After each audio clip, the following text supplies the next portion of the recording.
welcome back to the Down to the Wire podcast. The group stages are done. We are into the knockouts. We are back again with a Euro special, looking at the teams that have made it through the group stages. Some have scraped through, some have sailed through. We're going to be talking about it all. Jack, how you doing? I'm pretty decent, I am. Had my second COVID jab today, but feeling perky. Good stuff.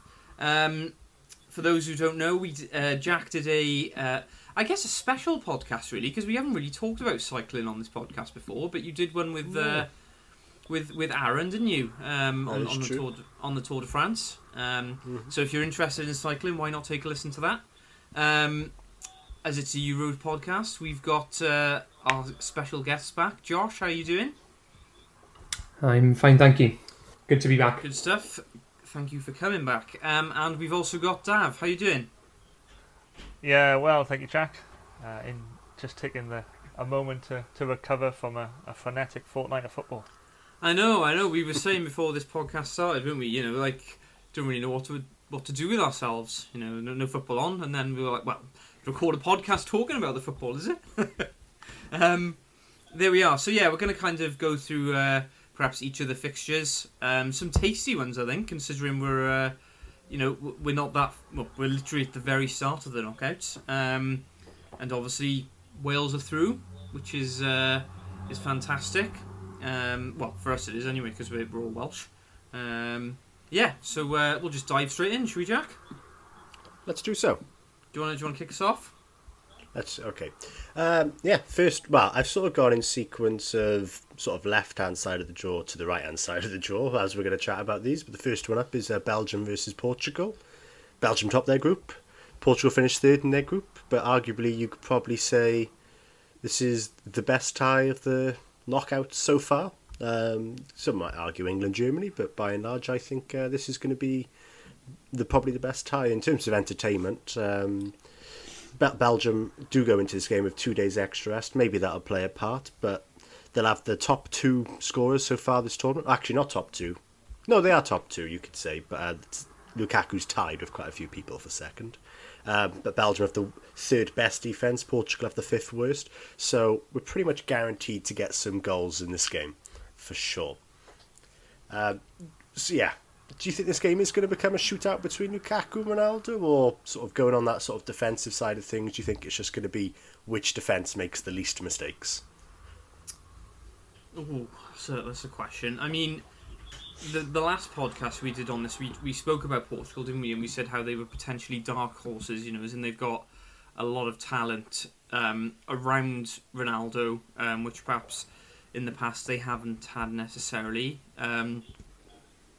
I mean, they haven't been fantastic in the groups. I know they were third, but as in they were third with also France and Germany. So as in it was always going to be one of those ones where whoever finished third, it didn't necessarily look great, but in reality, it's not. There's no shame in finishing third in that group. But I don't know what there isn't. Yeah, go on, Josh. You what are your thoughts? I think probably the two most baffling teams for me from the group stages out of the big ones were Germany and Portugal. Just when you look at one of those teams and take their three games and think back through them in a row, it's quite difficult to tell how they'll fare in their respective knockout ties, how Germany will fare against England and how Portugal will fare against Belgium. But I do think that England, I know we'll talk about England-Germany later, but England I don't think have really, really hit top form yet this tournament either. Whereas you kind of look at Belgium and they've just got such firepower. You wonder how Portugal will cope. First game against Hungary, frustrated for 84 minutes and then cut loose in the last six and Hungary fell apart. Yeah. And actually, we were discussing this last night, Jack, we all, the group of us on, the WhatsApp, that really those 6 minutes, I think, are the only criticism you could level against Hungary out of their three games. They fell apart for 6 minutes against Portugal. Portugal struggled against Hungary, but then France struggled against Hungary and Germany struggled against Hungary. So, you wouldn't have expected Portugal to struggle like they did against Hungary, but then I think that might be to do with the fact that Hungary have outperformed expectations in a big way. Then you look at the second match and Germany tore Portugal apart for large swathes of that match. And I wouldn't have known that stat that Jack shared about Portugal having the 5th worst defence, but in that match they looked like a poor defence. And I know they've got good players in that defence. And for me, Pepe's a long way past it, and the rolling around does my head in. But Ruben Diaz is a top defender. There's no doubt there. But as a unit, they just looked very vulnerable every time that Germany got into the final third. And then, picked up against France yesterday, and I thought yesterday Portugal-France was a fairly even contest. Yeah. But I'd qualify that by saying I still don't think France have got out of third gear in any of their 3 games. No.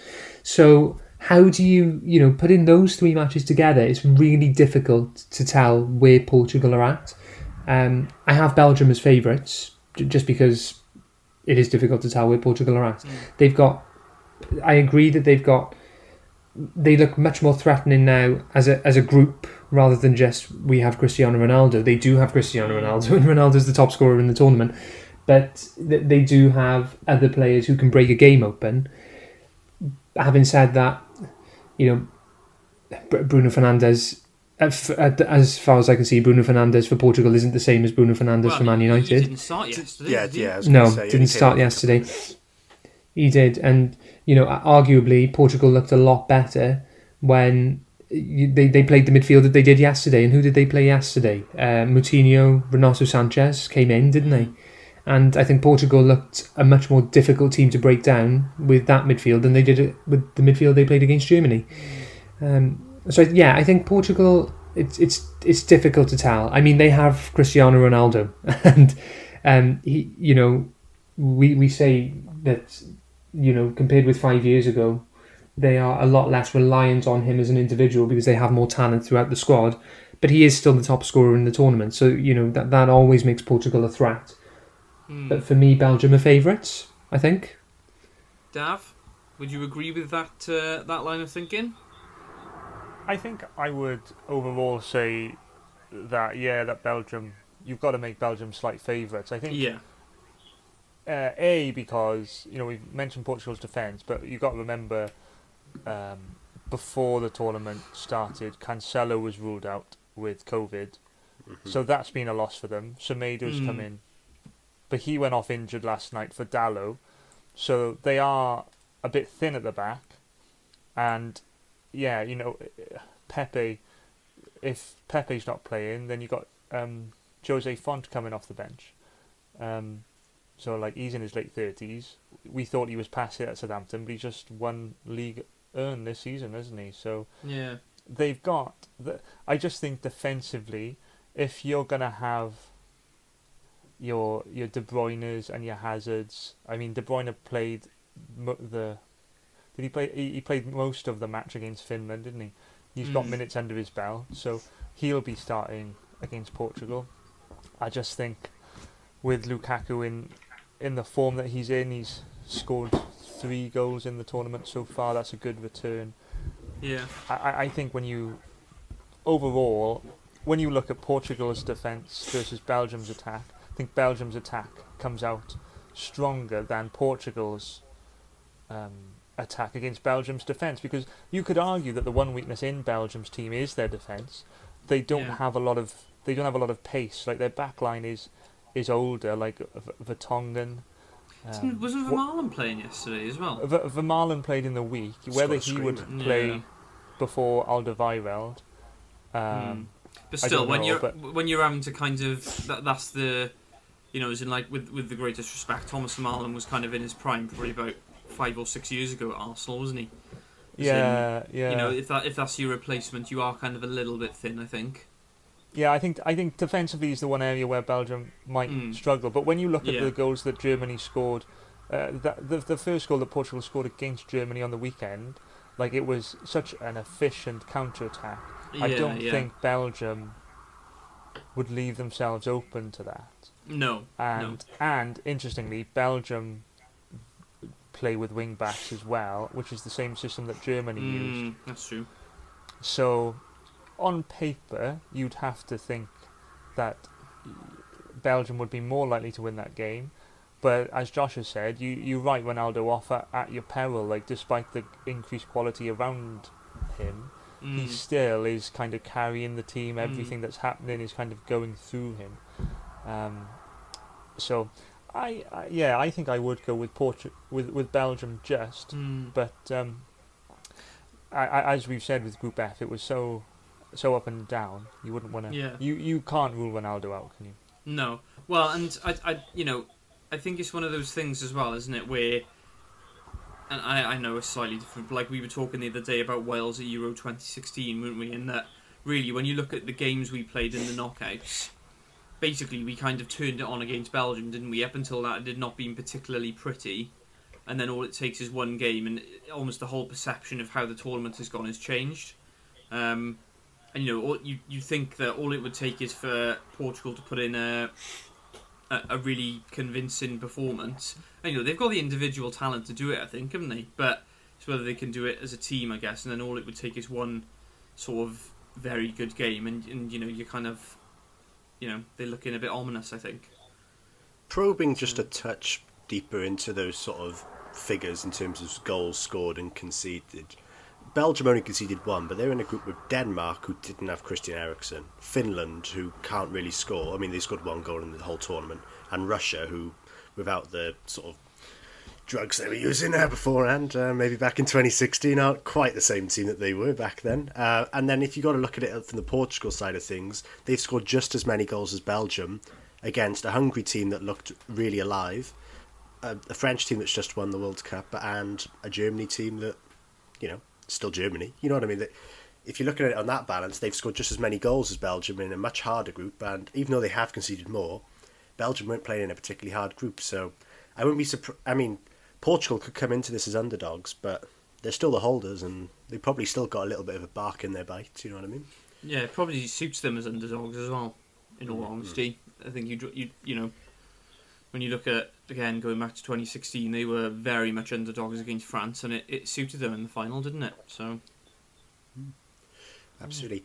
This game is being played in Seville, which is obviously in Spain, the neighbouring country of Portugal. Do you think that's going to provide any advantage in terms of sort of the atmosphere or even the temperature? Because it can vary across the European landscape. I imagine it'd be a little bit warmer in Seville than it would, say, in Copenhagen, for instance. Sort of an open question, but Under normal circumstances, I would say, well, yes. I don't know what the travel restrictions are, whether Portuguese fans can flood over the border and pack out Seville. Budapest is the only stadium that's at full capacity, right? I think so. Yeah. Have I got that right? Yeah. Having said that, it's a little bit like when Wales played Turkey in Baku, wasn't it? That's virtually an away game for Wales, so it could turn out that way, I guess. But, Belgium travelling down there, and Seville is south of Spain, isn't it? So possibly.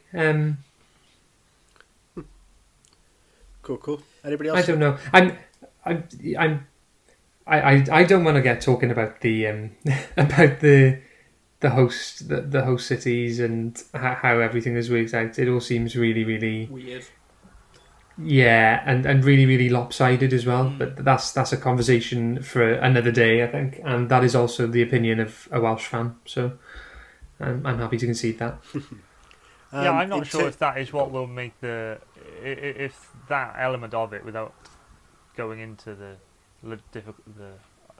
unfairness of the logistics. Belgium's last game was in St. Petersburg, so that's in Russia, so this is the best part of a 5-hour plane journey for them across a couple of time zones.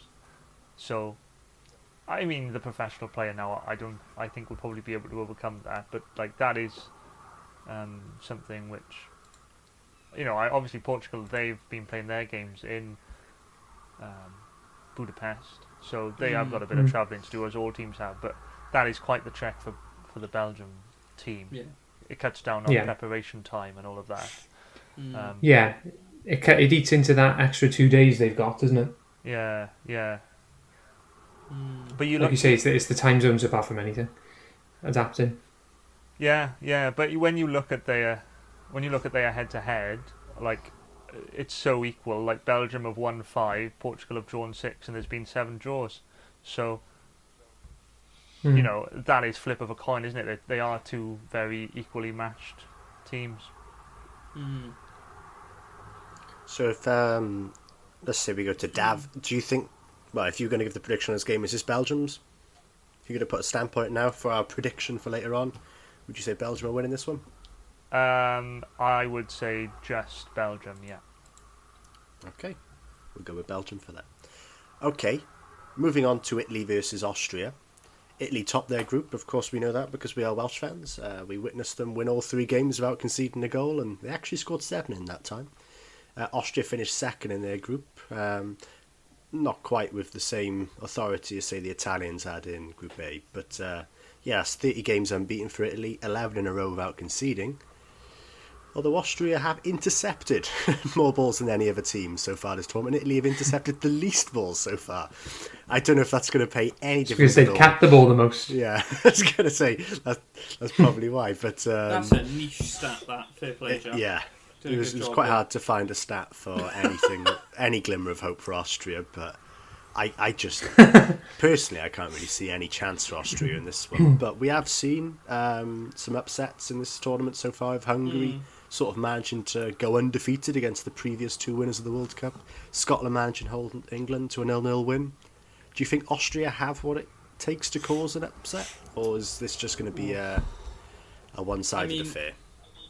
For me, when you look at all of the teams so far, I think Italy have by far been the most consistent in terms of their performance. You know, as in, you know, as Josh said, France seemed to have another couple of gears to go up, but you know, you kind of question like, well, how long?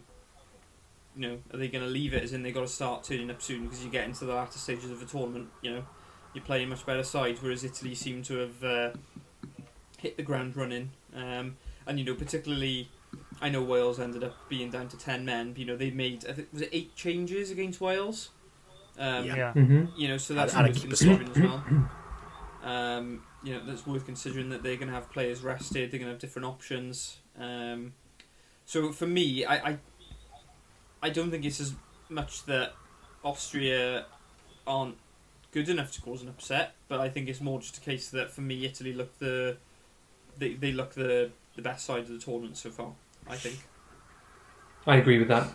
I think we've spoken about this, haven't we, over the few weeks of the tournament so far, and I think 2 of the biggest things in a major tournament are, number 1, momentum, number 2, shifting pressure. And we spoke about, didn't we? We discussed, I can't remember whether it was on the podcast or whether it was informally, you know, would you rather have your tough games first or your easy games first? And easy in inverted commas, you know, you're not big teams first. And we kind of came quite quickly to the conclusion you'd rather build, wouldn't you? You'd rather have, you know, on paper, you'd rather have Hungary first and France later. Because you lose your first match and then all of a sudden, very quickly you're into, right, it's must win, and that does funny things. You know, that mindset is not easy to kind of click into that early in a tournament. I think there's been plenty of times where you've seen like big teams even lose their first one and then never really get going in the tournament, and then they're out before they know it. Could I just... Italy brought momentum into this tournament, didn't they? As in, like, Italy. I know the qualifying statement is, you know, but who have they played in that long streak? Have they really been tested? And I think there is still that is still a completely valid question. But I think what Italy is showing right now is how menacing a team that's carrying a lot of momentum can look from the early stages of a tournament. I get what you mean about momentum, but you've got to remember momentum for a smaller side could be far more dangerous. You think of the Greece team of 2004, for instance. That's a team that arguably you want to, you know, maybe as all the other teams looking in, you want to knock them out early before they get the momentum, but more so if you're playing them later on in the tournament when, you know, they really are playing just for fun at that stage, just trying to get as much as they can. They're an unknown beast at that stage. Do you not think it's a little bit more dangerous playing some of these quote-unquote smaller nations, that's buying the quality of their football in a sense, later on when they sort of built a bit of momentum for themselves, but also they've got that sort of nothing to lose, no fear, because you're out of the groups, you've done as much as you wanted to in a sense, or as much as you could have aimed for, and you're sort of a dog unleashed now. Well, I think part of it with Italy is that, yes, historically Italy are a big team, aren't they? They're a big hitter in a tournament. But realistically, before the tournament, who was saying that Italy were their tournament favourites? And I know they were on. Did you really? Yeah. Oh yeah, you did. Okay. Apart from you, realistically, who was saying that Italy were their tournament favourites? And what I mean by that is, I know Italy made 8 changes against Wales, and Italy do have a strongest 11. But when Italy made those 8 changes, they brought in players like Marco Verratti, who, with a fully fit build-up to the tournament, is probably in the starting 11 anyway. But what I was going to go on to say is, Italy don't have the same number of big-name players as a lot of the other big teams in the tournament. If you say France, you instantly think, well, Mbappe, Griezmann, Benzema, Varane. You're thinking of Kante. You're thinking of top players that fit in any club team in the world, and they're one of the best players. And Portugal even more so than Italy. But you look at Italy, and I think they're a very good team. I don't think they have the same standout individuals. So Italy are in the position where they make 8 changes, and really the performance was much the same. It was like the way they played, you wouldn't have known they'd made 8 changes between game 2 and game 3. I think Italy will be very, very dangerous going into the latter stages of the tournament. I would like to say as well, Italy's sort of form and this momentum they've built isn't based on big players making big plays. It is on the system that Mancini sort of implemented when he took over after their failings at, I think, the qualifying for 2018 World Cup or whatever. So do you not think, in a sense, because all of their form is based on a system, whereas you can find, as you were saying, with these other nations which have big players in them, it's quite hard to fit them all in because they're all familiar with different systems, because classically Italian football is we're going to defend, and Mancini sort of brought elements of that but has managed to find a way to also make it attacking. Do you not think that this could be a scenario where it comes down to tactics of perhaps a little bit more of an impact than say the players, because it's a good system for them, it seems? I think so. I think that married with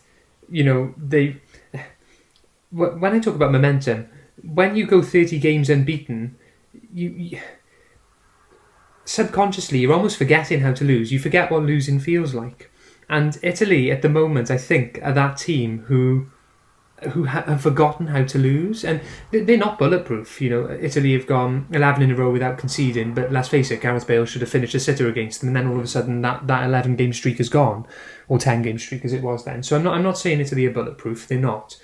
But I think it's a combination of the two things, Jack. Like you say, I think they've kind of they look very cohesive. That's one word I'd use for Italy. I think probably more cohesive at the moment than a lot of the teams that have got more big name players.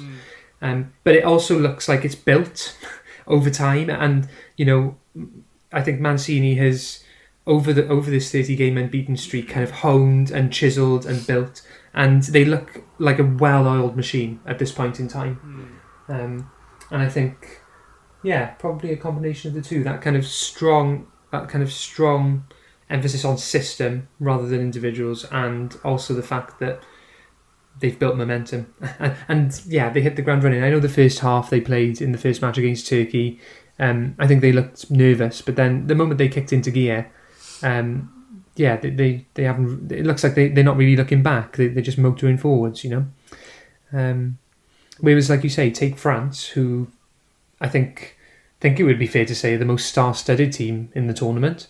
Like Jack said, I think France have definitely got more gears to reach, but they're going to have to reach those gears before long. They can't keep on playing as they are and expect to get to the latter stages. So, I'm sure you look at the similar thing in the World Cup 3 years ago. France had a dour 0-0 draw in their last World Cup, in their last group game. And then all of a sudden, Argentina made them play, and they just motored through the rest of the tournament, and they were quality through the knockout stages. So I'm sure France will pick up, but Italy look like they're already in a very, very good place. And I think that's testament to the fact that you can make 8 changes to a team like he did on Sunday, Definitely. and it made no difference. 100%. You know, Yeah. like, I mean, to be bringing a player of Verratti's quality in, you know, he could well be starting on the weekend if he's fit enough. But yeah, I think you're right that it goes in their favour to not have any standout names, if you like. You know, if you're a watcher of Serie A, then seeing a player like Immobile doing well, Insigne, like, it's not a surprise because they are quality individuals. But, like, you know, you've got certain players there, like you've got like Verratti and Bernardeschi who played on Sunday, PSG and Juventus, but like for whatever reason they haven't been starting. So Mancini's brought that Italian defence alongside an ability to keep going, like not to just score the one. Like, what was it before this tournament? Italy had never scored more than two goals in a European Championships, and then they scored 3 goals 2 games in a row.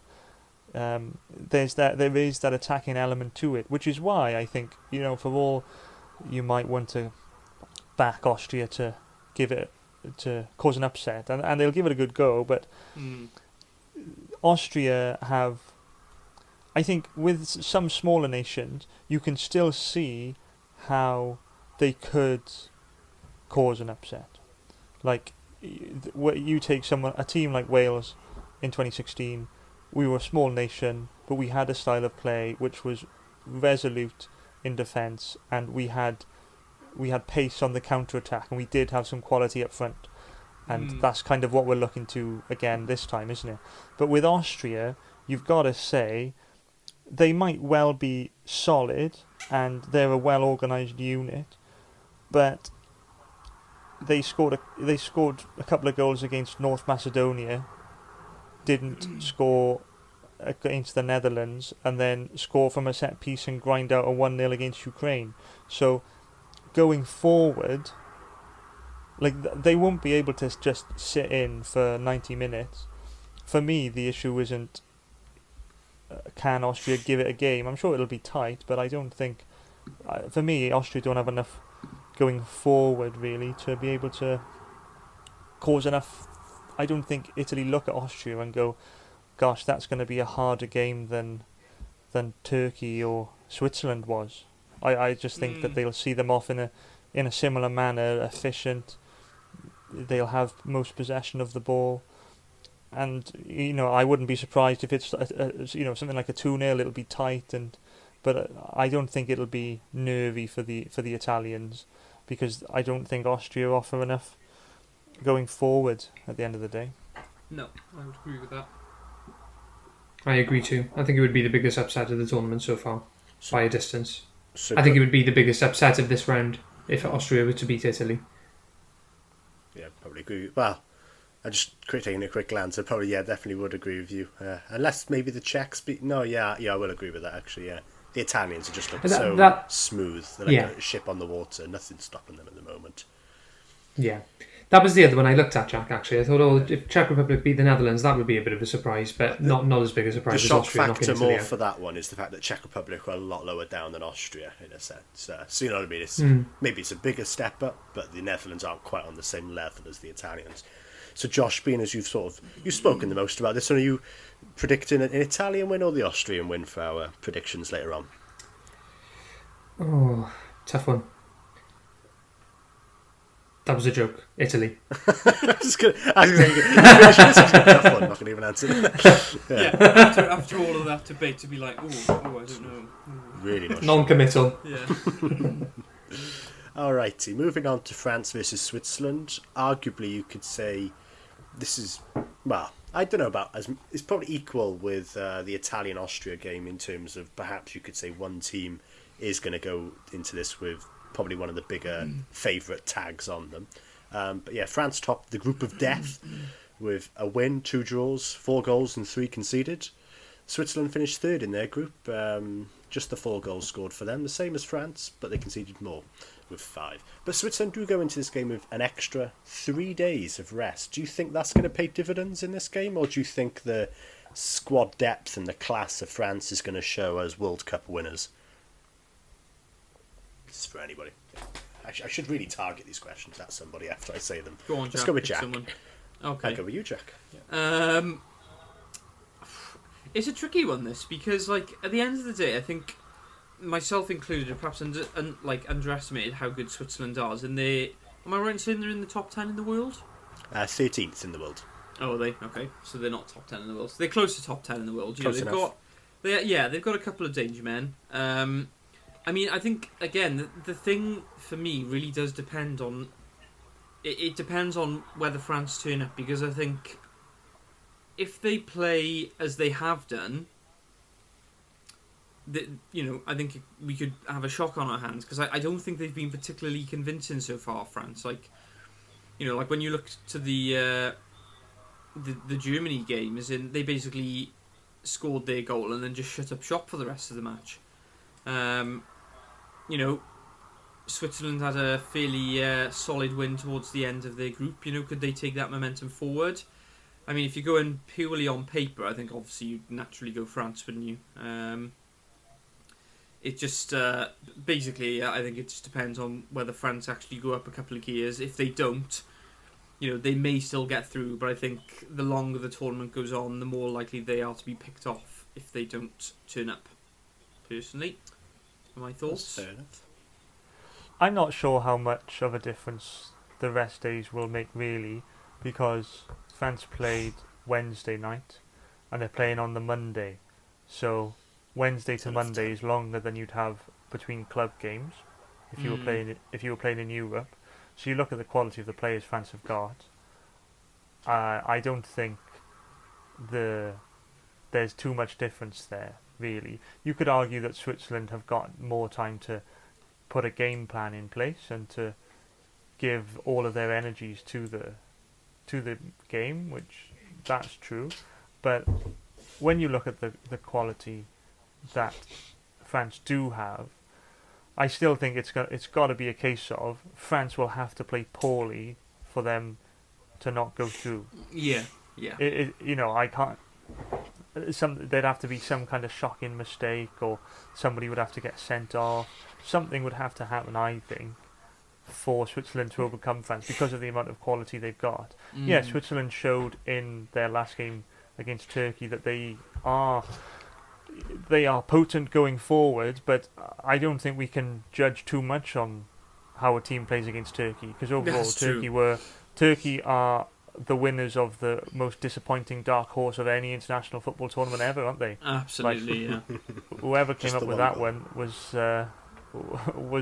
misplaced for sure. So I don't think we can read too much into that. But overall, Switzerland have been competitive. They are a good side, like you said, 13th in the world. I don't think it'll be an easy game at all for France. I think this game will be closer than the Italy-Austria game. But I would still be very surprised because they do have class, they do have depth, and for a professional player on an international stage, the gap between Wednesday and Monday is more than enough time to get yourself ready to go. So I don't hold out much hope for the Swiss for this one. No, just on the same theme of, these guys, the rest days probably not making too much of a difference. This game is the one played in Bucharest. Now, I don't know where Switzerland's played the majority, or some. They might have played some in Bucharest, or Baku rather, maybe. Baku and Rome, same as Wales' group, isn't it? Yeah. But I don't know about France. I don't know where they've been playing, for instance. But do you think the fact that this one's going to be in Bucharest could play a factor? I don't know how far they're going to travel. Because France have been in Hungary's group, they've been in Budapest and Munich. Never mind then. So it's all in that same area. Bucharest is in Romania, so... I don't think that'll play too much difference again. Again, it's like Champions League, isn't it? Like that kind of... Those players are so used to it. I don't think it will have too much of an impact. Fair enough. So we'll go to Jack on this one. You predicting a France win here or a Switzerland win? Well, I think I'm going to have to go with France. That's fair enough. Yeah, to be honest, those first... Well, actually, no. the first one wasn't an easy one to call, but the Austria, Italy, and France, Switzerland probably do lend themselves with a nice big favourite tag, don't they? if you're looking at the draws, I think France, Switzerland is probably the most resounding answer you'll have in terms of who the favourites are, to be honest. Fair enough. Moving on to Croatia versus Spain. This is the first of 2 round of 16 fixtures which features no first place teams. Sort of just going on that topic first, what do you guys make of how these matchups have been organised in a sense? You got some first place teams playing second place, some second playing second place, some first playing third place. It doesn't seem like there's exact parity across the board. Are you happy with the format as it is, or would you have preferred to see less teams, or would you prefer to see the same amount of teams but drawn out of a hat in a sense? What are your guys' thoughts whoever? I mean, initially my thought is that, you know, you had that group, didn't you, with Portugal, Germany and France. So I think immediately, you know, you've got a third place team in Portugal, whereas realistically I think if they were in any other group they'd be winning. I mean, you're always going to have like the surprise packages, aren't you? Like, you know, you probably say maybe the Czech Republic popping through. You know, they've actually been pretty good considering they're one of the lower ranked teams in the tournament. So they're probably performing better than some other teams. I think ultimately, it balances out. In terms of the quality of the fixtures, I guess. Apart from maybe, you know, you got Sweden, Ukraine, which you'd argue is probably the worst fixture of this round of the knockout stages. You know, in terms of how they do it, you know, like 1 to 2, and, you know, I don't really know, to be honest. It feels awfully complicated, as in, I remember when it was just kind of first versus second of this group, first versus second of that group, and that's just how it was. That's what I think, anyway. I think that was because you used to have, before this expanded format, you had 16 teams. So you were the round of 16 straight away, and from the groups you went straight to quarters. And that was first versus second. I think in defence of the current system now, to be fair, like taking this game as an example, Croatia versus Spain, like I don't, just because those two teams have finished seconds in their group, that's a little bit of a surprise from a Spanish perspective. I think most people would have had Spain topping that group. So I don't think you can look at Croatia versus Spain and go, oh, this is a low quality game. Yeah, I guess that's what I was trying to say, is it just because they're not top doesn't mean that it's a lower quality game than some of the other ones, I guess, is what I was trying to say. Which, I think that generally holds out in the Euros, because the quality of team, I think, is generally high. You know, there aren't many teams who are in the last 16 who are lowly ranked in the FIFA rankings. So I think it's just ultimately, you're going to have some first versus third, first versus second, but I don't think there's any. I think, to be honest, the only team that could feel aggrieved is the fact that England have finished top of their group and they've got a very difficult game. I suppose Belgium as well. Belgium and England have got some harder games coming out of finishing top of their groups, but then they're good quality games. So they're good quality games. So I don't know if that necessarily is an argument for or against, but I don't think it's a bad system. It works well, and we've got some decent ties for the last 16, which is what it's all about, isn't it? Picking on one thing you said in there, you said the quality of team at the Euros is generally good. Would you say the quality of teams in the Euros is better than the quality of teams in the World Cups? Because they include perhaps more teams from the less football. Can I come in you? That's a really interesting question, that. I think the baseline in the Euros is potentially a bit higher. Potentially. I think your worst teams are not so bad. Yeah. And it's easy to say that with hindsight, because again, Dav, you made this point last night. A lot of the, for want of a better phrase, small teams have really gone well in this tournament. And so this does feel a little bit like, I'm making a point after we've seen the evidence of it. But yeah, I think, I'm sure it's happened in the Euros as well, but I can think of times where I've watched like 6-0s, 7-0s in the World Cup. I remember Italy beating Saudi Arabia 8-0 at one point. That was probably years ago now, but I think you get more of those in the World Cup, potentially. But then it evens out because it's harder to get through in the World Cup anyway, because you're in a group of 4 teams and you've got to get into the top 2 to get through. I think it's probably just down to, I don't know. I think it's probably just down to even some of the smaller teams have still got a couple of players who can like, for example, Poland haven't gone through, but Poland's got Robert Lewandowski. Do you know what I mean? And I think a lot of the smaller teams in the Euros have, I'm not calling Poland a small team, but a lot of the teams, not the big guns, have still got players who could take them through. Yeah. Well, the best teams in club football are all in Europe. I mean, I don't think there's any shocking statement to make, so it's no surprise that a lot of good, even if they're not the best players, even the sort of second wave of players are a lot better because this is their normal national sport, whilst you find that nations maybe out in Asia or Australasia, they're playing their rugby leagues and, well, I don't know what they play over in Asia, and they're quite good at all the Olympic sports, to be fair to them. But you know what I mean, maybe it's just, in a sense, you've got all that, as you were saying, the sort of baseline players are just of that little bit higher quality than perhaps some of the other nations. But at the same time, you also then get some nations which are, Brazil, Argentina, insanely good footballing nations. So it's surprising to think that a World Cup could have a lower quality standard of play in terms of the teams, but in a sense that happens. But as you get later on in the tournament, you should have, for instance, when you get into a round of 16, you should have more quality teams in that scenario.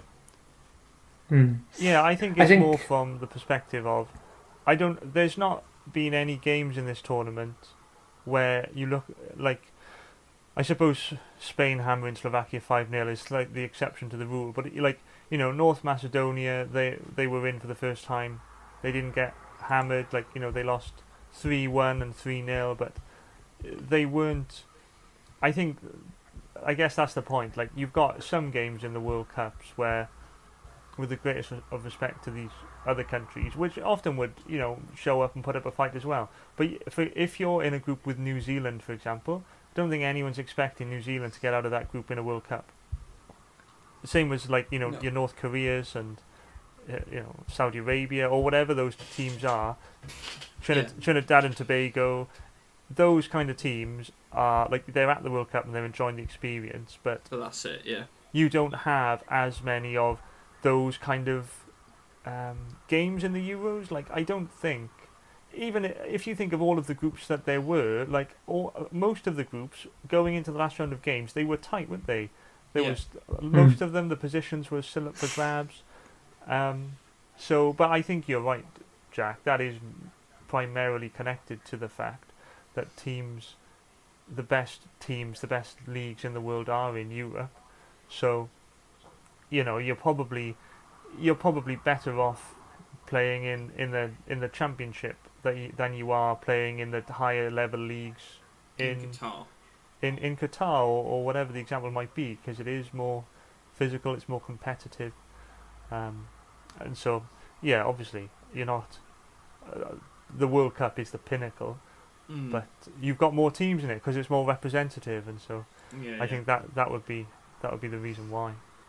Yeah, I mean, just think back to 2012. The Netherlands absolutely battered those minnows, the Spain team back then in the group stage. So yeah, you don't get those whippings as you get in the Euro. But you don't get them in the Euros. You do get them in the World Cup. But yeah, sort of going back to then the core teams which this debate sort of came around. Croatia versus Spain, as we were saying, neither finished first in their groups. Both have had, by and large, most underwhelming of teams, in a sense. Teams that probably would have gone into this tournament with a bit of, look out for them. I mean, Spain didn't win either of their first 2 games against Poland or Sweden, and Croatia lost to England and got held by the Czech Republic. So, arguably, as much as these are probably 2 of the more, this could be a game to watch, you know what I mean, teams, do you think perhaps these teams have underperformed? Do you think they can pick it up for the knockouts, or is it going to really get going soon if they're going to have any hope of going far? Let's go to Josh. I think yes, it is going to have to pick up soon. I think this game might be one of the flatter ones of the last 16. Mhm. I just think if you look at what's gone before, I think Croatia came good against Scotland in the last game under pressure in what was a must-win game for Croatia to go through. I think Croatia have the look of an aging side. I thought they were very poor against England, and very poor, but very poor in areas of the pitch where you would have expected them to have had perhaps a little bit more parity. So you look at their midfield, and that was one area of the pitch where you thought, you know what, they've got Kovacic, they've got Modric. Granted, Modric is a quality player who is a little bit past his best, but is still, we've seen capable of moments of real quality. But yeah, with him and Kovacic and Brozovic in there, you kind of thought, Croatia might be able to hold their own in the midfield, and they just got absolutely swept aside, didn't they? So yeah, I think Croatia, I don't know, as in they don't have a look of a semi-final team to me. I think they had their run 3 years ago. They might prove me wrong, but I don't think they're going to be one of the ones right in the latter stages. And Spain, I mean, I don't know. I think Spain's first 2 group games, perhaps I'm being a bit unfair. I think they would probably be, out of the ones I've watched, the most boring games of the Euros so far. I agree with that. And an absolute lesson in how to hog the ball, which credit to them, but to do nothing with it. And I just feel like Spain, when they play, they look like they haven't kind of fully rethought since their glory days. But during their glory days, they had Xavi and Iniesta, and they haven't really got those players now. No. And it's almost as if they are still kind of playing the same way. Yeah. I don't know. I think I'm not saying it's the weakest game of the round. That's not what I'm saying. But I do think it's one of those games where you think whoever wins there, I don't really see them going right to the latter stages. No. Whereas most of the other ones, I think the only other one where, I know this is going to hurt Jack Freeman because Ukraine are his kind of second team this tournament, but I think the only other game that I look at and think, do either of those teams really go deep into the tournament? The only other tie is Sweden, Ukraine. All the others, maybe Wales, Denmark, but Wales have got form in getting to the semi-finals, haven't they? Does that kind of answer your question? I can't remember what the original question was. I think that's my general thoughts on Croatia-Spain. I think, yes, Spain banged in 5 against Slovakia in a must-win game. Slovakia were also remarkably poor, and their first goal was gifted to them, and then they kind of motored from there, didn't they? I think the thing with Spain, though, is that I'm pretty sure I read a stat that said that no team in the group stage had a higher expected goals than Spain. Now, we know how much everybody loves the expected goals stat. And what that tells you is, despite the fact that their style of play looks boring to the eye, you swap Morata for Lukaku, maybe we're talking about, Spain are actually maybe Spain are onto something, and maybe they've gone under the radar because they just haven't got someone who can finish. Like, Spain beat Poland if they've got someone who can take a penalty. I think, obviously, they don't have the same qualities as they had in the past. Like, you can't compare to Xavi and Iniesta, but they just seem, it's their finishing that's letting them down. And for most of the first half against Slovakia, you kind of thought this is going to go the same way. They were dominating the ball. Slovakia were poor. They were dominating the ball. They were creating chances, and they just weren't putting it away. Morata missed a penalty, and you think, is this going to be classic Spain all over again from the last 2 games? All the ball, it looks great, technical, fantastic, but they just can't put the ball in the net. So you could argue that even though so far, I'd agree, they have been uninspiring, certainly in the opening games, there was I think there was a fear of not losing. It didn't look like they knew what they wanted to do, but I just wonder if putting 5 goals past Slovakia will give them a bit of a boost of confidence. Mm. The manager, Luis Enrique, obviously is backing Morata, despite the fact he has a bit of a hard rep in this country because of how his spell with Chelsea didn't go very well. Mm. But I think it's possible. Like, I don't want to overstate it because Croatia will probably beat Spain now. But I just wonder whether, if Spain can just become a little more clinical in their finishing, I don't think they're going to win the tournament. But I don't think it's impossible that they could get to a semis. Like, I'm not sure they will, because they'll have to play. If it goes as expected, they'd have to play France in the quarters, and I think France would probably win that. But still, obviously, they are a side that's in transition, and I'm not sure if they're necessarily. I think Spain. Put it this way: I think Spain have got more quality to step up in this game than Croatia have. I don't know how much more Croatia have got to give, really. Like, I know it was only against Scotland, but that's kind of the best we've seen Croatia play. But they limped to a draw against the Czech Republic. And the difference being, I think, at Real Madrid, Modric has got a bit more around him to work with, whereas even though he scored a cracking goal the other night, he can't carry that all on his own. No. And I think that is the difference. I think we, as people who don't watch Croatia play football that often, the last time we saw Croatia play was in a World Cup final. So, and obviously this is not the team of those couple of years ago, though they've still got players like Modric and Perisic. They've got some quality in the team, no doubt, but I don't think they've got much more to give, whereas I think Spain have got another gear they could reach, and like I say, if they're able to put away their chances a little better, I think that I'd still make Spain favourites for this one. For sure. I was just going to say, like, when you consider how comfortable England looked against Croatia, they won 1-0. Like you said, Dav, I think I would think that Spain would be favourites for this game. I think the question you'll have probably during and after this game is, based on how they play, will Spain go much further? Because I think, we said about how, France haven't looked particularly prolific and they have a couple of gears to go up. If Spain do the same, clearly they've got, enough there. They had a good final game of the group stages. So, yeah, I mean, I'd have Spain as favourites, but I think it'll all depend on how they play. Because, like Josh said, it's all well and good keeping the ball, but if you don't score any goals, it's pointless. Yeah, definitely. I don't think Spain will get past the quarters, but I just think Spain have got another gear. They don't have as many gears as France, but they've got another gear to get them past Croatia. I don't think they have the quality of France today. I think that's the bottom line. I don't think they have the quality that they've had.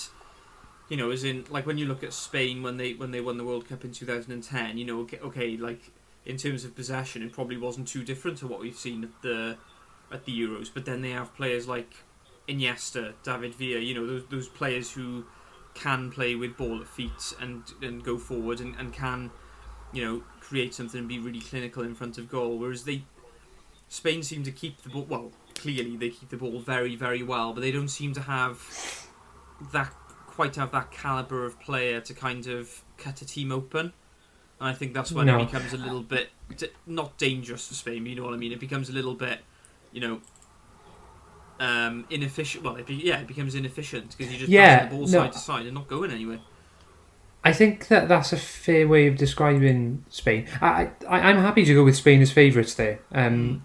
I didn't really say who I thought was favourites. I think it's one of the less obvious ones, but no, just because I think Dad makes a fair point about Croatia and Croatia possibly not having much more to give, and actually Croatia's form through the tournament kind of replicates their form before the tournament, which suggests that Croatia are probably what we'd expect them to be right now, whereas you would expect a bit more of Spain. So no, I'm happy to go with Spain as favourites there. I think I don't know, maybe this is a bit unfair, and maybe this is just something that I've got in my head from other times in the past.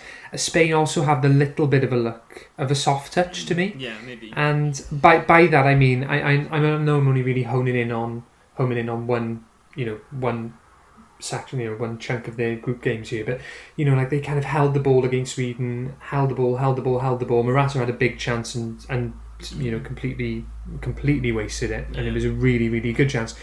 And then all of a sudden, Sweden go up the other end, and Isak has the best chance of the half. And Spain had pretty much held the ball for half an hour, but should have been 1-0 down at that point. Granted, Morata had missed the chance, so you could say, oh well, no, they should have been 1-up. Yeah. But yeah, Spain have got that kind of a look of a team. But again, perhaps that's right. Perhaps it would be very different if they had a dependable striker who was taking those chances. Yeah. But without that fully dependable striker, and I know Morata gets a bit of a rough time because of his time at Chelsea, but equally I don't think it's much of a stretch to say, there are top strikers in this tournament and Morata isn't one of the top strikers in the tournament.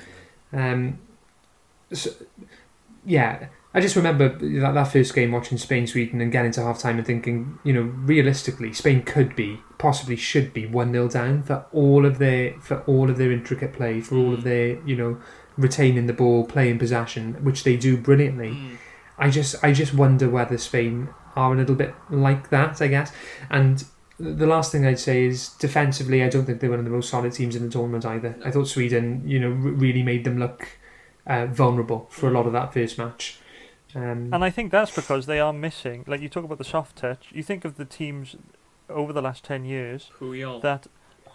Carlos Puyol, Sergio Ramos, Piqué. Even Piqué. So there was obviously class technicians and incredibly skilled players, and obviously Ramos and Puyol and Piqué were skilled, but they brought that kind of battle hardened element to it. Yeah, exactly. Which, obviously you're not going to say that players like Laporte are bad players, but is there that grit? Like you're in a fight when you're going up against Ramos, don't you? Yeah. Whereas at the moment, you break your arm. Maybe that soft touch element comes through there, where they don't have a player like that in their team. Well, wasn't it against Poland as well? Wasn't it where they kind of crossed it into the box, Poland now, and it was Laporte versus Lewandowski. Lewandowski gave Laporte like a fairly innocuous shove, and Laporte kind of falls over on the floor like, oh, it's a foul, whereas like Lewandowski leaps like a salmon and heads it in. As in, realistically, that's not what you want from you. It's one thing if a striker's doing that, but when your centre half is doing that, that sort of, like, let's be fair. Leave the diving for Mbappe. Yeah. Well, let's be fair. You don't like if that happened to Carlos Puyol, would he be falling on the floor? Would Sergio Ramos fall on? Sergio Ramos would probably try and snap Lewandowski's legs, knowing him. Like, and not that you want somebody who's brash or overly aggressive, but you do need that grit at centre half, and like you said, I don't think Spain have neither the quality nor the graft, I think, in defence. And the difficulty is that ultimately, like, when you have such good players, like, you could argue Barcelona are dealing with the same problem as Spain are. How do you replace Xavi and Iniesta? Like, so that's just one of those one of the things of having to deal with replacing them. But then I don't know, and perhaps going on to a bit more of a wider debate here, but like for me, like for Spain, I can't help but feel that really they should. I'm not saying abandon tiki-taka altogether, but like when you look at Man City this season, they've kind of stuck with the tiki-taka, but they've adapted, haven't they? Because people had started to work them out a little bit. And I can't help but feel, Spain have had this kind of decade of playing tiki-taka football, and I feel like perhaps, they've got a new group of players. Is now not the time to try and implement something slightly different. But like I said, I think that's probably a wider debate than just the Euros. Side note, Pedri's a player, isn't he? Oh, yeah. Top quality. I think, in summary, I'm happy to call Spain favourites for that tie, but I stand by. I'm with Dav. They're a quarter-final team for me. They might surprise, but I don't see them in the in the latter stages of the tournament. Fair enough. By the sounds of it, Croatia could have done with the Euro 2020 being a year ago rather than this year, as the age in midfield is starting to be caught up. I think so. Spain are lacking that striker to sort of give them that clinical touch. But as Dav was saying, they got one of the highest expected goals, so perhaps they got the right strategy, just not the right guys for the job. So we all sort of unanimously saying Spain for this one? Yes. Yeah, I think so. Beautiful. I think so. Very last thing I would say about Spain is you look at that group, Sweden have gone well, but I think you look at the France, Portugal, Germany group. I'm not. I think Spain had one of the not so tough groups. Yeah. I think that would be fair to say, and they still didn't top it. So yes, Perhaps they need I didn't top know that stat about. Pardon? Perhaps they need top opposition to play. You know what I mean? Maybe that's why you see the best of them, as it sort of opens the game up a bit rather than having three teams all park the bus against them. Yeah, maybe. Although having said that, I guess what I'm saying is, say, the weaker teams in Spain's group on paper were Slovakia and probably Poland. Although Sweden, Poland, Poland had Lewandowski. You put Hungary in that group, who've been one of the weaker teams who've gone really well. Well, I mean, France and Germany found it hard to break Hungary down. I think Spain would have found it even harder to break one of those really stubborn, difficult teams down.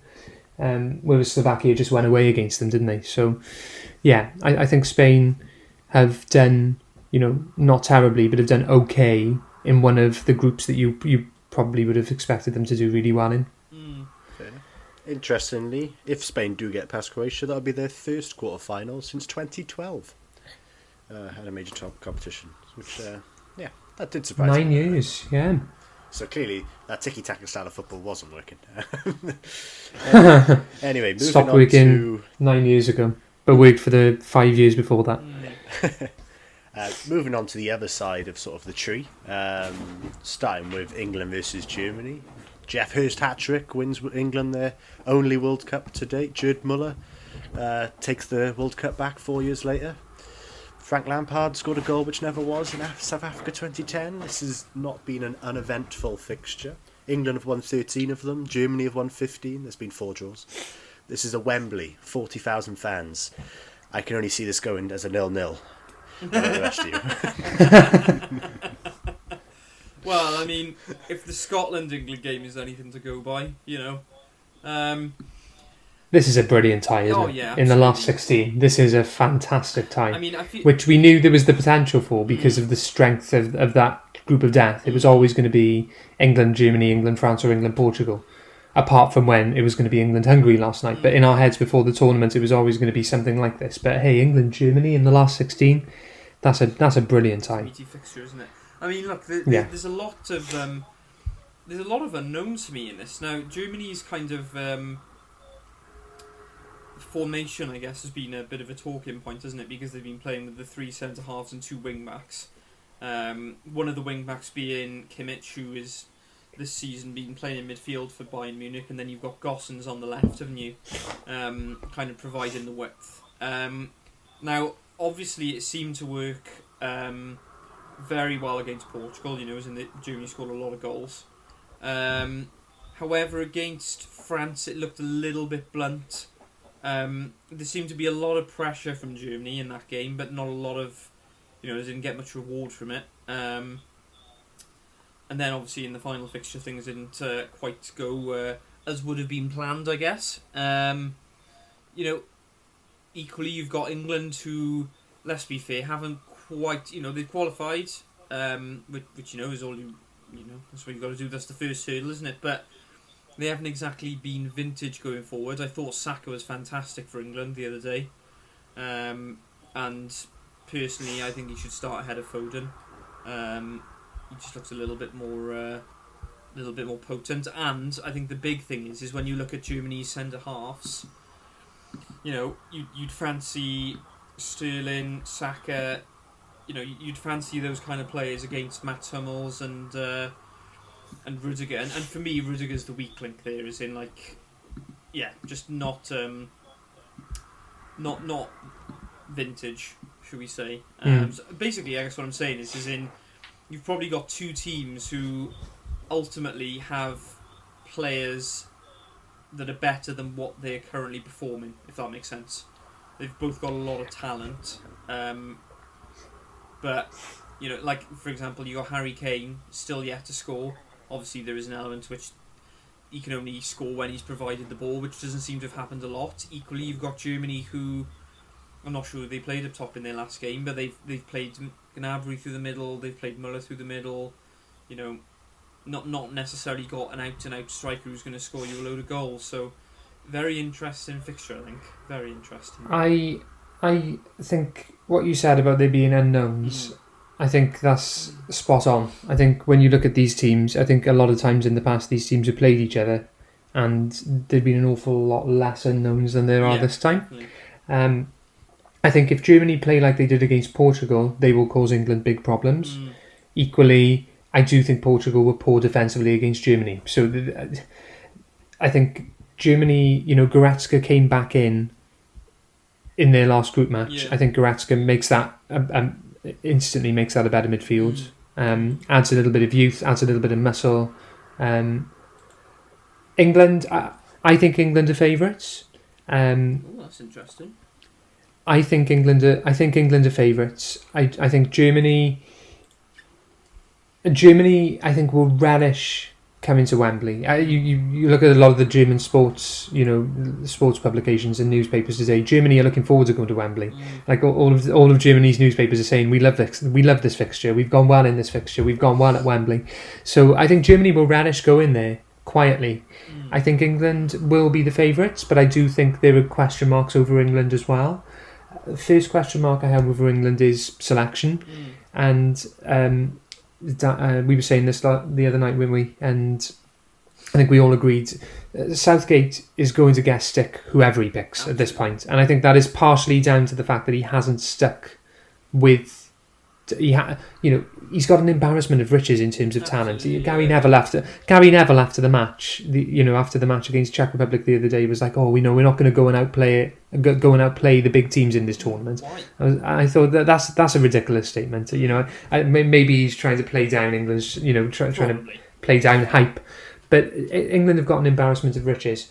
However, by chopping and changing, Southgate is going to get panned whoever he picks now. If Southgate picks Foden, you're going to have a very vocal part of England's fan base saying, "Well, where's Saka?" If he picks Sterling, there's going to be a very vocal part, and I think he will pick Sterling. There'll be a very vocal part of England's fan base who'll say, "Well, what about Grealish? He was one of our best players against the Czech Republic." I think the biggest issue for me is the balance of England's midfield. It'll be very interesting to see who he picks there. I think you nailed it, Jack, when you said the other night that the whole picking Declan Rice and then picking Calvin Phillips in a slightly more advanced role went incredibly well against Croatia. I don't think you can single out Calvin Phillips particularly. No. I think England as a team were flat against Scotland, but I don't think even the most ardent English fan would say that Phillips, Rice and Mount outplayed Gilmore, McGregor and McGinn against Scotland, because the Scottish midfield completely outworked and outplayed England's midfield comprehensively, and I thought Gilmore was the best player on the pitch by a distance. So I have question marks over England's midfield. I think the selection further up the pitch will be interesting. I think there's going to be people who say, it should be Saka, it should be Foden, it should be Sterling, it should be Grealish. But I think at that point, it's an embarrassment of riches. Whereas I think the bigger issue, I think, is the balance of England's midfield. And I'm not saying I think I know what the best thing to do there. I just think it's a question mark, and that would be the biggest question mark over England for me. I'd agree. Yeah. And yet you say that, but Gareth Southgate does strike me as a man who knows what he wants to do, doesn't he? Like we talk about the stick that he continues to get from fans and media, but if Italy had performed the way that England had, if they'd kept 3 clean sheets, a couple of 1-0s and a 0-0, I'm sure we'd be saying about Italy, well, that's how the Italians play. They play to their strengths. They've got their system.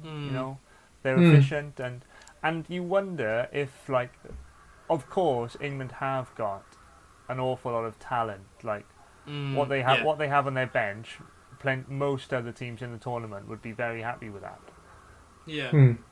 But you have to wonder, Gareth Southgate has worked with these players over a number of years now, and he obviously knows what they're what their strengths are. Like he's seeing them on the training ground. I think he always presents himself very well, and I don't know. I mean, I think it's difficult to like how do you fit all of these players in, but we talk about Italy and a system earlier. England obviously have a system where Southgate thinks that the best way to go is playing with those two holding midfield players. Well, so far in this tournament, you've got to say like, okay, it hasn't sparked going forward, but they've certainly they haven't been troubled either. Now you could argue they haven't played a top team yet, but I mean to not concede in a group stage, only Italy's the only other team to do that. So, I think if you were going to maybe, I think a lot of it will depend on the team selection. Personally, if you're going to play Kane up front, I think you just need massive pace either side. Like Sterling is his man, and Sterling has scored twice. The 2 goals England have scored have both come from him, so he'll be starting. I would be surprised if he didn't. But if you played like Saka and Sancho, if you played real pace either side of him, I think that's what Kane is used to that with Son and Bale at Spurs. I think that is what Kane feeds off. And actually, like I think realistically, Germany have moved to this formation because of Mats Hummels, because he's not quick enough. Because he's not quick enough. So if you have one of them running against Mats Hummels, I think Rudiger, you got to remember, he's just won the Champions League with Chelsea. He's not had a bad season at all at Chelsea, actually. But I think with the defence that they have and the wing backs, given that Kimmich is not a natural fullback, no, I think that with that team selection, you'd be going.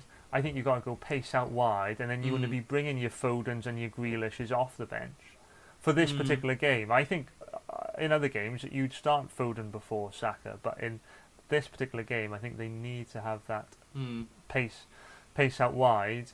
But then, look, after the first round of the group stage, Germany were going home and all the fans were on top of them. They win 4-2, then they're going to win the thing. So they've been so up and down about it. Yeah. So I think if you had to look at it on that basis, who would you rather be going into this game? I think you'd rather be England, because you've got a system that works. You've been resolute. You know what you're playing to. Whereas Germany have had such the up and down. They were 10 minutes from going out the other night.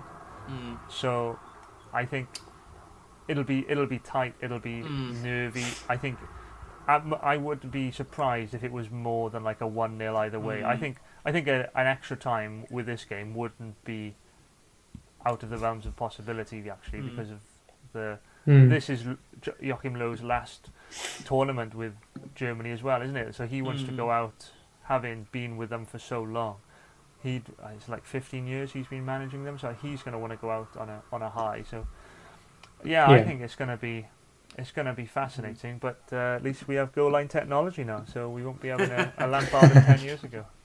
I mean, there was one thing I wanted to say, just going off from, you said like Southgate knows how he wants to play, and I'd completely agree with that. However, I'm not sure I don't think he knows which players to pick. I think when you look at the players and he's picking, I think he's torn between how he wants to play, which I think is quite conservative, and how I think the rest of the nation want England to play. Because, like the first game, he picks Kyle Walker at right back and Trippier at left back. Now, out of position, Yeah, now you've got Kyle Walker, who, look, let's not be around the bush. He's a really good right back, as in he's played with England for a long time. He's got a lot of experience. But I think for me, if you want an attacking wing back, you go in with Reece James based on the season we've just had. So I think he's gone with the defensive option. I know that sounds stupid, obviously, because he's a right back. But out of the right backs he could have picked, he's gone with the defensive option. Then at left back, your options are Ben Chilwell and Luke Shaw. And I think he's looked at both of them and gone, they're both a bit too attacking for me. So he's gone, right, I'll play Trippier at left back, who is also quite conservative. Safe, Yeah, the safer yeah, he's gone option. for the Also, safe also the more experienced Mm. option. I think that's the only reasoning I can see behind making that pick and moving Trippier from right back And- to left back to pick him is experience and dependability. The safe pick. Whereas it should have been Shaw really. Yeah, and it has been Shaw since. and I'm not saying that's wrong from Southgate, but then the following game he plays Luke Shaw and Reece James, and then the final game he plays, I think it was Walker and Shaw. Wasn't it? And I get you change depending on what opposition you're playing, but I think if he was decided on exactly how he wanted to play, he probably wouldn't be changing. As in, that's 3 different combinations in 3 Yes, games. stick with them. Yeah. Stick with them, isn't it? Pick one of them and stick with as long as there's no reason to pull him out. Maybe I'm being overly harsh. It is worth remembering. He would have played Mason Mount against Scotland, wouldn't he? Absolutely. Did he play Mason Mount against Scotland? Yes, he did. I guess against Germany, he will pick Mason Mount if he's able to pick Mason Mount and if it's practical to pick Mason Mount. So, I think there's been, when I say about a little bit of chopping and changing, I guess that's what I mean. And the German press can't understand why Sancho hasn't been anywhere near this team.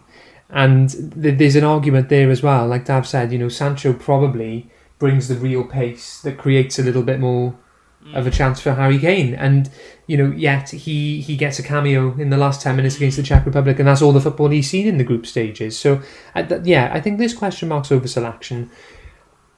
And I think there's question marks over the midfield. But when I say there's question marks over the midfield, I pick out England's midfield because I think Germany have issues at the back, and I think we've already spoken about that. The issue at the back is, I think, Matt Hummels is going to be hurt pace-wise. I think Germany also have issues further up the pitch, I think up top, because, like you say, who does he play, in that central role? Gnabry has occupied it, Muller has occupied it, he's then brought Werner off the bench, he's brought Volland off the bench. Whereas, I think defensively, England have looked very, very solid, haven't they? I think Tyrone Mings has gone incredibly well, and now Harry Maguire's come back in. So you look at that centre-back pairing, whichever centre-back pairing he picks, and I think it'll be Maguire and Stones. England have looked very solid defensively, and England have Harry Kane as their focal point. And given chances, Harry Kane is still one of the very best strikers in the world. So when I pick out England's midfield, I think that's the area where I think there are question marks. There's question marks over selection further up, but you've got, like you say, you've got Saka, you've got Sancho, you've got Sterling, you've got Grealish. You've just got a lot of quality players. It's just which ones he wants to pick. Well, and I think another thing is as well, and again, this is kind of going. I don't think it's necessarily that he's picking the wrong players, but it seems to be that he's gone for a 4-3-3, Gareth Southgate. Now, for me, if you're playing a 4-3-3, you want one kind of holding linchpin, and then you want kind of 2 that are up and down. They can balance, as in for example, if you think of Liverpool, you have Fabinho, who just mops up everything as defensive mid. You've got Wijnaldum. Or this season you had Wijnaldum, who was kind of the engine back and forth, and then you've got Henderson, who is also a bit of an engine, but also quite creative of those 3. Whereas for me, England are playing effectively in a 3 in a midfield. They're playing 2 defensive midfielders in Calvin Phillips and Declan Rice, and then they're playing 1 almost attacking midfielder, which seems a little bit odd to me if you're playing 3 in midfield. Yeah. So I think he knows how he wants to play. He wants to play this kind of not conservative. That's not fair. But he wants to play, like you said, England's defence has been excellent. Tyrone Mings has been fantastic, and now they've got Maguire coming back. But for me, it seems like he can't decide. For me, if he really wanted to play how he wanted to play, I think he'd be playing 2 defensive midfielders. He'd be playing 4-2-3-1. But I don't think he can bring himself to do that when he's got so much attacking talent. You've said it there, you took the words out of my mouth. Without oversimplifying it, you look at the team when he picks Rice, Phillips and Mount in midfield, and he's almost picking the players for a 4-2-3-1, but wanting to play a 4-3-3. Yeah, and if you're playing a 4-2-3-1, well then very obviously Phillips and Rice will sit, and then Mount will be in front of them, and then Sterling and, you assume Sterling, whoever plays the other side, make the 3 in front with Mount. But yeah, that's what I mean by balance. I think if you're playing a 4-3-3, for me, you probably don't want Rice and Phillips. No. You probably want one of, and then another. Yeah. But we'll see. Sort of going back to that sort of Southgate thing, just want to put my own word on this. I'll be honest, as much as I have liked the fact that Southgate was willing to do what he wanted to do before, I feel like he lost a little. Well, for my uncle, I thought he lost a little bit of that credibility when he had the whole thing with Trent.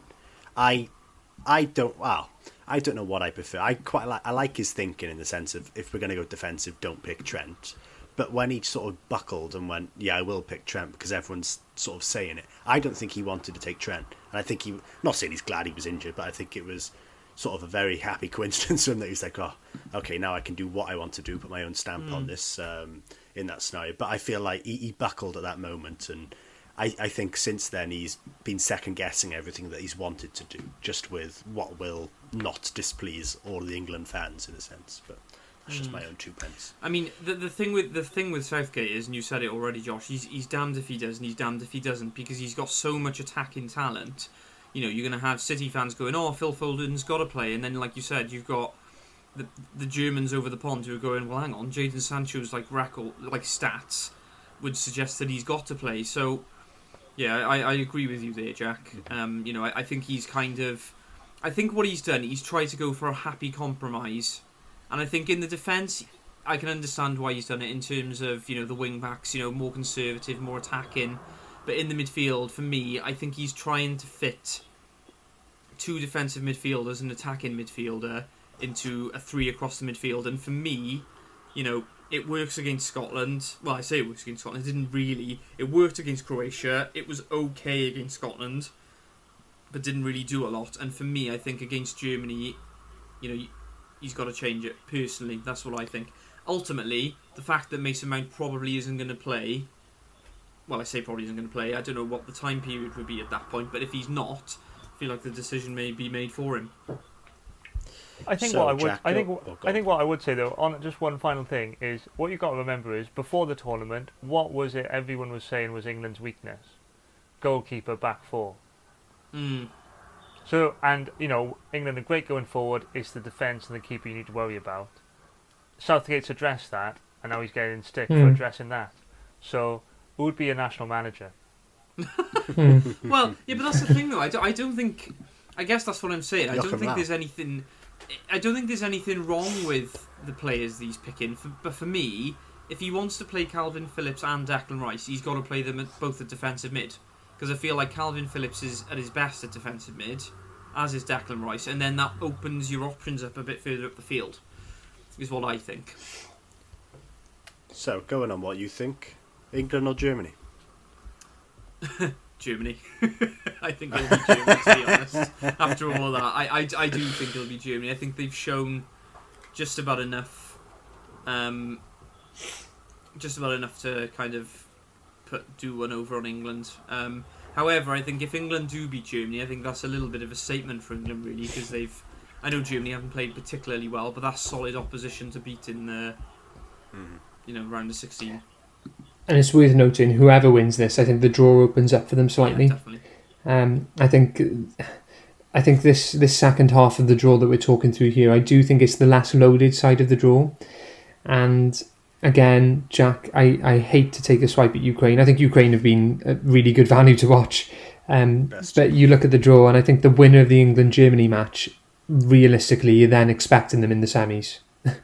And anything, I think the winner of the England-Germany match, anything less than the semi-final would be seen as a big shock at that point. So, yeah. Are we allowed to disagree? Because I am still tilting towards England. You're allowed to, but I'm picking a random person for each one. And well, then we'll do ours. Just remember, Josh, that I edit this podcast. So yeah, and I have already picked a couple of favourites, I think. So over to you. Let's go Germany. Okay. If Jack is the designated person. Jack is, yeah. For this one. Yay! Out of interest, what would you say, Dav? And what would you say, Jack Freeman? What are your thoughts? I would go England just at the moment. That's where I'm at. Just. I'd 1-0 be honest, after extra time. I think it's going to be pens. I think it's going to be a 0-0. I think it's going to be a boring game. So Germany then. Yeah, I'm going Germany. Germany does. Of course you are. Of course you are. There we go. Talking of the other team, as you were just saying, Sweden topped their group with 2 wins, a draw and 4 goals scored. UK shocked the world with their beautiful football, finishing 3rd in their group. Sweden have conceded just 3 goals this tournament, making them the joint 4th best defence so far. But the mighty Ukraine have been playing like a 1970s Brazil with the samba flair that's delighted pundits and fans alike. Some would go so far to say they're the team of the tournament. And they wouldn't be wrong. Ukraine, an absolutely dynamic force so far. Sorry. Are we easily going for a 3-0 win for the Who Ukraine? are these pundits? Who are they? I like to think of myself as a pundit. And Was it Jermaine Genius? Yeah. No one listens to him. So yeah, easy 3-0 win for Ukraine all around. Should we just pencil that one in? Yeah, sure, why not? Did you watch Ukraine-Austria? Truth be told, I watched the first Ukraine game against Netherlands and thought, I'm onto something here. And I've been busy on the other 2 occasions that they've played. So I'll be honest, what I have heard from the reports, though, is that Malinovsky is a player and he is properly getting some opportunities made for the other Ukrainians, but it doesn't seem to be quite clicking. That's what I've seen. How were they against Austria? Oh, I didn't watch it either. Ah, fair enough. I did watch the highlights and I saw that they did miss a couple of last-minute opportunities, which perhaps could have made their passage into the knockouts a little easier, because they were literally the last team to qualify in terms of rankings, because they finished on 3 points and -1 goals, which isn't great. But yeah, I'm looking forward to them. I think they can go the distance still. I think they're in the easy side of the draw. I think if they get out of this, they'll get the momentum. They'll play an easy Germany team, which is clearly wounded from something, and on to the final, well, after the semis. But yeah. What's everyone else's thoughts on Sweden versus Ukraine, then? I mean, the reason I didn't watch Ukraine play Austria, because I thought that game does not stand out at all. Dav, never have true words been spoken. Well, you know, I think what you got to realise is when the Netherlands were playing Ukraine, they were like defensively. They're still working on playing 5 at the back on their system. Yarmolenko scores a worldie, and then they put a bit of pressure on. But since then, they scraped past North Macedonia 2-1, and then they come up against a very well-drilled Austrian side, a very uninspiring Austrian side, who we've already written off in this tournament that they're going to, be put out by Italy. And I think, that's the thing. Ukraine could go against Netherlands and look good, because Netherlands were a little bit defensively fragile. They'd made a couple of substitutions in their defence, but then when they're coming up against other teams that play in a different way, and I think Sweden are going to play that way. Sweden, they are well drilled, they are a unit, they are hard to break down, but they've got quality going forward as well. I'm not sure. Ironically, I think Sweden are the wrong kind of team for Ukraine. I think Ukraine would be better off going up against Portugal. Going up against If Ukraine were playing in Portugal, ironically, I think they'd have a better chance because of the kind of team that they're playing. But because Sweden are so resolute, and they kept clean sheets in 2 out of their 3 games in the group stage, they won't be easy to break down. So I'm sorry to burst the bubble, Jack, but I don't think there'll be any Brazilian samba in Kiev this weekend. Well, the Ukrainians do have a player for them called Marlon, who has just changed nationality from Brazil to the Ukraine. So, I'm hoping he brings the samba flair, which I've been really, really enjoying so far this tournament. I feel like he's probably going to be more like a Fred kind of player than, than a Ronaldinho. He's inspiring Yarmolenko. He's bringing out his inner Pele. You're gonna watch him tear apart Sweden this weekend. Am I right in saying that Sweden have got that Isaac? Isaac, yeah. Well, I've got him Isaac. I don't want to put any flair on him. All right, but as in, he seems to be a player, so a bit of a danger man for the Swedes. As does my my pick of the Yes. my player Kulusevski, to watch, Kulusevski. He Was got it? 2 assists in the last game, having just come He back did. from COVID. What a Fair lad. play. Fair play. Going on sort of that random predictor, I'm going to pick myself to predict this game. I'm going to go with the Ukraine, I think. Oh, for really? this one. Oh, okay. Yeah. So yeah, let's just move swiftly on. God, it's like a dictatorship. That one was. Well, I thought I was under the odds at this stage. I was thinking, I haven't done any of these first 6 or 5 rather. Got to pick one eventually. Anyway, Which Netherlands one's versus... playing in yellow? That's what I want to know. Well, that's a good shout. Most likely, whichever team finished higher up in their thing. So Sweden, I imagine. Okay. Well, saying that, where's the game? Glasgow. Oh, that's definitely going to favour the Swedes, I think. A lot colder. I think Sweden are going to be in yellow. I think it's going to be It was Sweden. all yellow. Yeah. Anyway, moving on to the Netherlands versus the Czech Republic. The Netherlands sort of performed as expected. They didn't have the hardest of groups, but they won all 3 games which they had. They scored 8 goals, putting them top of the scoring charts.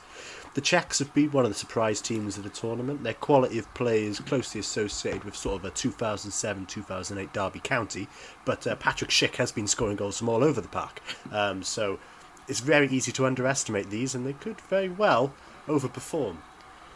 Would you say all signs point towards the Netherlands win, or is sort of this history of failures at major tournaments, more so the World Cup than the Euros, going to sort of catch up with them against the Czechs? I mean, the thing I think with the Netherlands is that ultimately, when you look at the quality of the players here, as in, okay, Czech Republic have gone well, but as in they beat a, without wanting to be disrespectful, a not particularly great Scotland team. As in Scotland weren't fantastic in this tournament, so I feel like in Netherlands, just purely on quality of player, I mean, you'd have to go Netherlands, wouldn't you? But equally, if the Netherlands decide to defend like they did against Ukraine in the first game, that immediately opens things up because, not exactly a closed shop, that really. I mean, it's worth saying that former Liverpool central midfielder Gini Wijnaldum appears to have his shooting boots laced up for the Netherlands, like he never did for Liverpool for whatever reason. He plays further forward. He does, that's true. He does play further forward. He definitely plays a different role for the Netherlands compared to Liverpool. As in, the Netherlands have got a solid group of players. They got Depay, Frankie De Jong. And Josh, the other day we were trying to work out the centre half who plays with De Vrij. It's Delict. We completely forgot about it. Yeah. I did think about it afterwards. I was like, oh, that's poor form. Forget only it. that centre half who plays for Juventus, no one major. So yeah, they got a good calibre of player there in the Netherlands, and Dumfries seems to be on a bit of a scoring streak. So I mean, I don't know whether anyone else would argue otherwise, but yeah, Netherlands seem pretty. Netherlands for me. Yeah.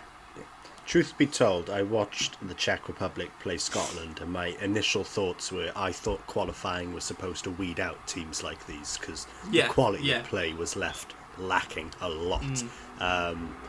But, I mean, to be fair, I feel like the only reason they've really gotten this far is because Scotland are somehow even worse and Croatia just haven't turned up, so it's meant that the Czechs have managed to cobble together 4 points from somewhere. But But to be fair to the Czechs, the goals they scored against Scotland, one was from an absolute worldie, and the other one was from a set piece, and those are the same 2 goals that the Netherlands conceded against the Ukraine. So if the Czechs can channel their inner Ukraine, who knows, they could beat the Netherlands. For me, when you look at all of the fixtures, if you're talking about an upset, this is the one that's got the biggest potential for an upset, I think, just purely because the Netherlands look so flaky defensively. But if you go in on paper, you'd have to have the Netherlands. Fair enough. I think the one thing to not rule out though is I would expect the Netherlands to win, but I don't think it's going to be. I think it's going to be a close one because the Czech Republic, they are not an easy team to put aside. So they in the group stage they performed well. Wales are in the group in the World Cup qualifiers, and earlier this year Wales beat the Czech Republic 1-0, but then the Czech Republic got a draw with Belgium, and actually ran them close to beat them. Like it was away, and Martinez was quite happy with the point actually. So. They've got some Premier League quality in there. They've got Soufal at full back and Souček in midfield. So I think it's a bit harsh to say that the Euros is qualifying is meant to weed out such teams, because I don't think they're a bad team. I just feel like the Netherlands might be a step too far. I think they will be. But the fact that earlier this year that the Czech Republic got a draw with Belgium shows you that I don't think this is going to be it's not going to be a rout, despite the fact that Depay and Wijnaldum seem to be, they do seem to be in form. I think it's good to have teams like the Czech Republic who are able to. They're playing to their strengths, aren't they? They obviously know how they want to play. They've got similar to Wales in that regard. They've got their team, they've got their system. They know one another. They know their strengths, and they go for it. So you never know. But I would be back in the Netherlands here. That's fair enough. My main observation with that weeding out of them was the quality of play. I mean, I don't think I saw 3 passes consecutively without one of them being misplaced or intercepted. That's where the stem of that came from. But I do 100% agree. It's most likely going to be the Netherlands winning this one. But being as we're going full circle, Dav, this is your turn to predict. You going with the Netherlands? Yeah. Brilliant. And no I'm in and I'm in on that one. Finally, the nation we support, Wales, playing the nation who's probably got the entire world's backing at this stage after the Christian Eriksen incident. But this is the second of 2 knockout fixtures without a group winner in it. Wales have managed to sort of replicate some of the form they had in 2016, where they're just sort of quite a hard nut to crack and could exploit you on the counter, although their goal against the Swiss was from a set piece, I believe, and the goals against the Turkish team were because we dominated largely that game. How do you see this game playing out? Because this is arguably two of the most evenly matched teams in a sense. Maybe the quality of the two isn't as high as some of the others, but in terms of equality between the two teams, do you think this could be a very tight affair? Yes. Yes, I think it could. I think it could be. I think it could be quite a tight affair. I think, as a Welsh fan, my immediate reaction to getting Denmark was, I would have preferred Finland or Russia. Yeah, definitely. I would have preferred Finland or Russia. Yeah. However, having said that, I think I think if definitely with Finland, probably with Russia, Wales would have been going in as at least a 50-50 bet, or possibly favourites. I'd say against Finland. Finland are in their first tournament. They've only scored 1 goal in the group stages. I think Wales would have gone in as favourites against Finland. Looking back to Euro 2016, this is not. I think I still would have rather Wales had got Finland, which is what it was looking like until Denmark turned things around in their final group game.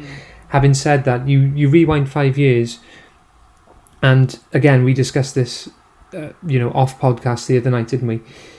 Wales's toughest game was the Northern Ireland match, and that group, including Chris Coleman, have gone on record as saying that was their toughest game. But just as a fan watching it, I know they lost to England, but that's a group stage match, and you've got another match to put things right the following the following match a few days later. Whereas you're in a knockout tie, and Wales were in the bizarre position of having qualified for their first major tournament in 58 years, and yet in the first knockout round they're expected to win, like they're the favourites.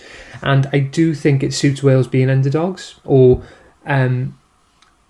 not being heavily backed, or being able to, a little bit like I say, Germany will relish going to Wembley and probably being underdogs. Whereas I think like you say, every neutral in the world will want Denmark to win, and that's fine, and that's understandable, and there's absolutely nothing wrong with that. I don't think that's a bad thing for Wales. I don't think that's a bad thing for Wales at all. I think Wales can quietly go about their business, and I think Wales will feel that they've got a very, very good chance of winning that game. So that's not to say, yes, we've got Denmark, I'm happy. I'd rather have Denmark than Finland. I think I would rather Wales have got Finland, and probably Russia as well. But I don't think it's a bad draw for Wales, because Wales will go into that match probably as slight underdogs. And I don't think it'll harm Wales that the only people probably supporting Wales in the whole world will be Welsh. And there won't be expectation on them to win, and they can quietly prepare and go about their business. Sort of on that sort of stating the obvious in a sense that everyone's probably rooting for Denmark because of the Eriksson thing. The Danes are sort of playing with that emotion behind them in a sense, playing for Christian Eriksen. How far can the emotion actually take you though? Because it's a great sort of momentum builder, but when you're in the 120th minute of knockout ties, sort of gasping for air in a sense, the pace of play is probably slowing right down. Is that really still something that's going to be the driving force, or do you think they need something else perhaps to get them through? I mean, when you professionals, sorry, Dav, go on. No, you go. I mean, as professional footballers, I think, ultimately they're there for a reason anyway. And as much as they will be playing for Eriksson with good reason, I think when they get into the 120th minute, I think they're probably playing as they would do normally anyway, just because that's what they do as professional footballers. That's my thinking. Yeah. I think it can carry you so far. It can carry you to an extent. I think there have been times where, thinking more generally than football even, I think there are times where you can see sports teams are being carried over the line by emotion and heart and drive. But it doesn't make up for an absence of skill. So, Denmark have done incredibly well. Denmark are in the knockout stages because they deserve to be there on performance. I agree that I think there is an added element there, and it's a very unique element, as in that group of Danish players have had to go through something that very few groups of professional players have had to go through on the world stage. I think that adds an element, but I think it will only take you so far. And that's not me saying, therefore they will come up short against Wales. That's not what I'm saying. I'm answering the question generally. I think it will carry you to an extent, but it's not going to, doesn't usually turn a non-winning side into a winning side. Yeah, look, on a tournament scale. I mean, at the end of the day, you would not... if what had happened to Eriksson hadn't have happened, Finland, I don't think Finland would have won that game, and Denmark would have been second place outright. So yeah, I think if you look at it on paper, you would have kind of expected possibly Denmark, before the tournament, if Wales were to have finished second. And I mean, look, every Danish player who was involved in that game, in the last fortnight, they've been struck by how fragile life is, haven't they? So, what a weighty thing to have had on them, and yet for them to have still performed the way that they have, and yet you've got to bear in mind they've played all of their games at home, and the stadiums have been pretty full in Denmark, so they've had the crowd to feed off, crowd very much on their side. So now they go to Amsterdam, which is going to be relatively empty. It's probably going to be pretty flat. I thought the atmosphere in the Wales-Switzerland game was probably one of the flattest of the tournament, just because it was such a big stadium with so few fans. There will be some Danish fans there, and if there are any Dutch fans there, I'm sure that the fact that Eriksson used to play for Ajax will put them maybe sympathetic towards the Danes. But I think that for me is a big difference, because you've been able to, you talk about emotion. Yes, there's emotion within the squad, but also they've been able to feed off like the scenes the other night when they won 4-1 to qualify against Russia. They were there with their home fans. They were feeding off that. I think that was driving them on. Whereas now you take them out of that. Wales have been playing without their fans for 3 games. You can't say it's affected them. Obviously, they'd love to be playing in front of their fans, but I just wonder how much of that will, you're taking them out of that environment now, and I wonder whether there was such a release of emotion the other night in getting through. You wonder if it's a kind of like, was that their final? I mean, the players are good enough. Those Danish players are good enough to win that game, but you wonder if was that their kind of final? Like, have they kind of are they spent now? I mean, you can't answer that, but I just wonder whether can they get themselves going again. Yeah. Fair question. Will that play a part? Whereas as far as Wales are concerned, like Wales are a little bit more just carry on. Yeah, there was obviously an excitement, but there was a little bit more. It was almost good to see regulated, wasn't it? Yeah, it wasn't like crazy celebrations, which is kind of good, because if you've kind of won the cup, well, fine, you are going to go nuts, but then that's showing the expectation of where you are, whereas there was this kind of, yes, we're through, but let's head down now and we move on. And I think if we execute the game plan that we have, I think it's going to be a very very exciting game, and it's awful to say, but it is true to say that Denmark are not as good a team without Christian Eriksen.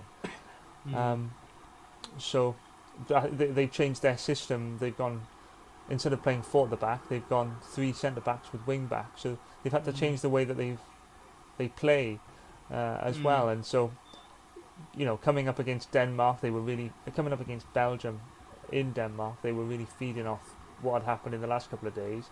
And then Russia were never very serious competition, really. So I think this will certainly be a difficult game for them. And I'm quietly confident. I think Wales have, not many people gave them a chance of getting out of the group, and they acquitted themselves very well. So I think we've got every reason to be confident that we will at least turn up and give a good account of ourselves. Absolutely. I think I've been hugely impressed with the way that Wales have handled themselves as a group. I think you can see how they're our best 2 players in terms of quality, but you can see how having Gareth Bale and Aaron Ramsey there as leaders is huge for the group. And I like Bale's interview after the Turkey match as well. Obviously he missed the pen, but his interview was very kind of, I missed the pen, but I was still determined to influence the game, and that kind of growth mindset, that kind of can-do attitude. And I think if you're one of the, I'm just picking players out, but somebody like Joe Morale, who's had sporadic football for Luton, like having Gareth Bale in the team, and not just as in terms of technical skill, but in terms of the belief that gives the squad.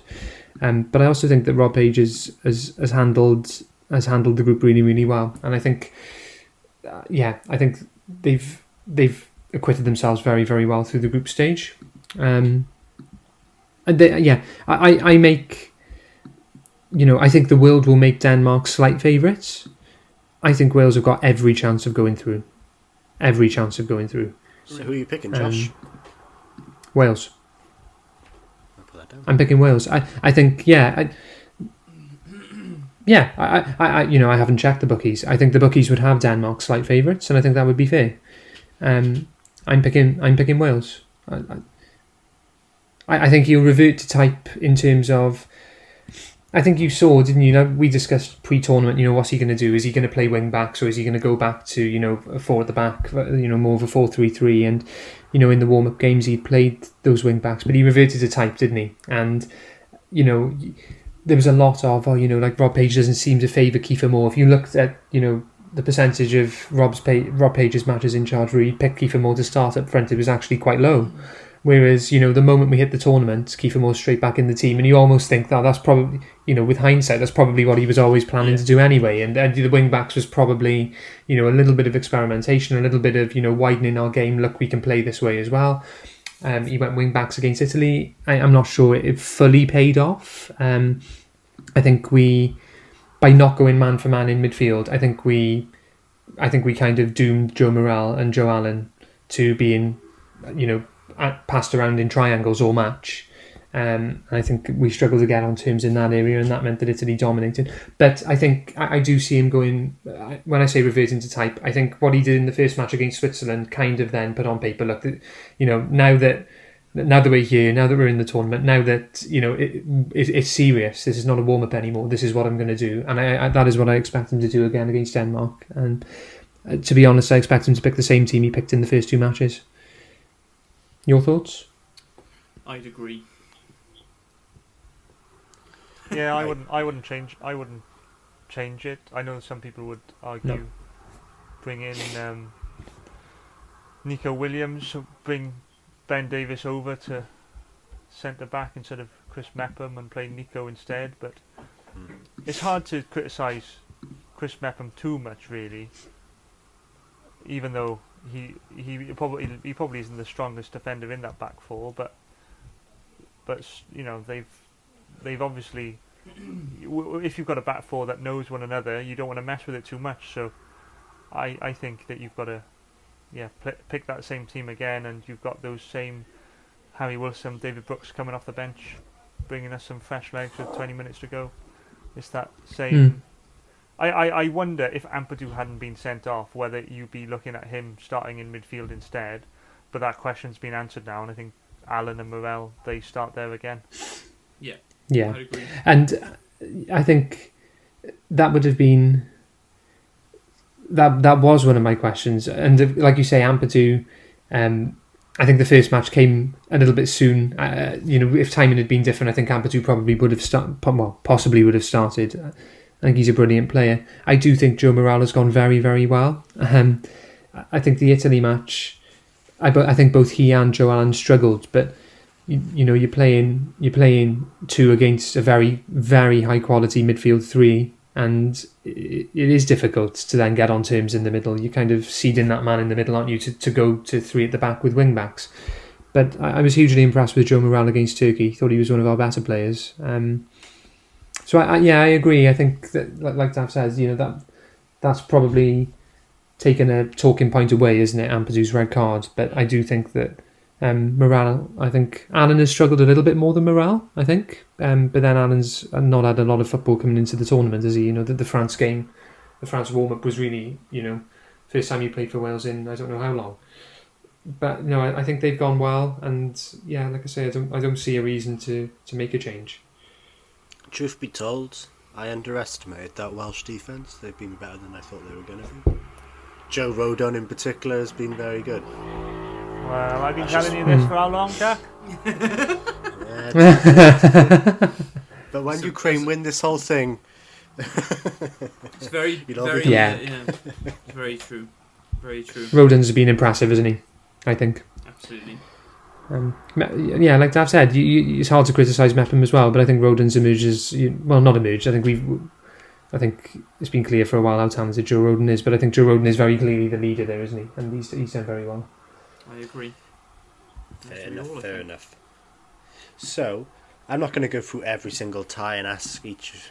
I'll keep rotating again and again, but if you guys were each to select the two finalists and then a winner, who would you go with, in a sense? As you've been sort of chatting, I was thinking about this myself, so I could give you a bit more time whilst I explain mine, but I'm going to stick with Italy. I think they're going to be in the final from that side of the tree. And I think the team they're going to come up against is probably going to be the Netherlands, and I think Italy are going to win it. What about you guys?